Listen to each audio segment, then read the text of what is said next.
शादी के with in 7 years यदि किसी वाइफ की डेथ होती है और ऐसे सर्कमस्टांसिस में डेथ होती है जो सस्पिशियस हो, तो ये माना जाता है कि ये जो डेथ है वो नॉर्मल डेथ नहीं है, ये एक डॉरी डेथ है और उसको बीएनएस के सेक्शन 80 में डिफाइन किया गया है। एक बार पढ़ के समझते हैं। ये कहता है कि where the death of a woman is caused by any burns और बॉडली इंजरी और occurs otherwise than under normal circumstances within 7 years of her marriage, and it is shown that soon before her death she was subjected to cruelty or harassment by her husband or any relative of her husband for or in connection with any demand of dowry, such death shall be called dowry death, and such husband or relative shall be deemed to have caused her death।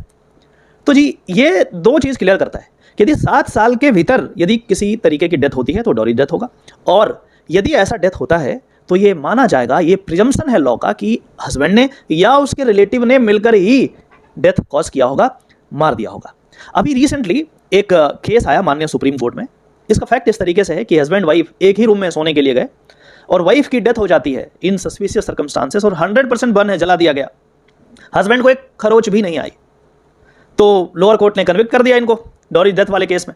ये गए high court गए, फिर supreme court गए, तो supreme court में माननीय supreme court ने clear कहा कि husband who slept in same room escaped unscathed when wife died due to burn injury, supreme court affirms conviction for dowry death.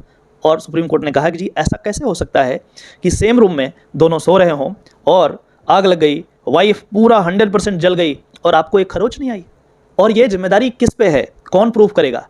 Law कहता है कि आप ही को ये प्रूफ करना पड़ेगा, बर्डन ऑफ प्रूफ आपके ऊपर है, हस्बैंड के ऊपर है कि वो प्रूफ करे कि आखिर ये डेथ कैसे हो गई।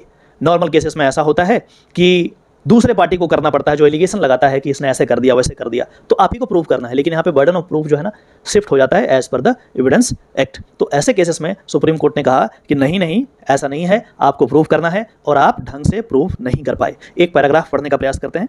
माननीय सुप्रीम कोर्ट यहाँ पे मेंशन किए हैं कि when the prosecution had discharge it's burden and proved such facts, the onus was on the appellant in terms of the provision under section 113B of the Evidence Act to establish that it was not a dowry death. Section 106 of the Evidence Act also put burden on the first appellant husband who went to sleep with her in the same room but escaped unscathed to explain as to how the death has occurred, as it was within the special knowledge within the meaning of said section। और इस particular situation में माननीय supreme court ने कहा कि we are of the considered view that the high court has arrived at a rightful conclusion based on the evidence on record, और husband को बढ़िया किया कन्विक्ट करके, क्योंकि हस्बैंड एक्सप्लेन नहीं कर पाया कि आखिर डेथ कैसे हो गई, स्पेशली उस सर्कमस्टांसेस में जब दोनों साथ ही एक ही रूम में थे और एक की डेथ हो जाती है, वो भी जल करके मर जाती है और आपको पता ही नहीं कि आखिर ऐसा कैसे हो गया। तो लॉ ये प्रिज्यूम करेगा कि आपने ही ऐसा किया है।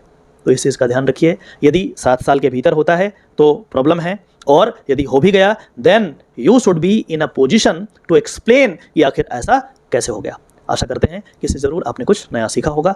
यदि ऐसा है तो इसे ज़रूर फॉलो करेंगे। फिर से मिलते हैं किसी और टॉपिक में। नमस्कार।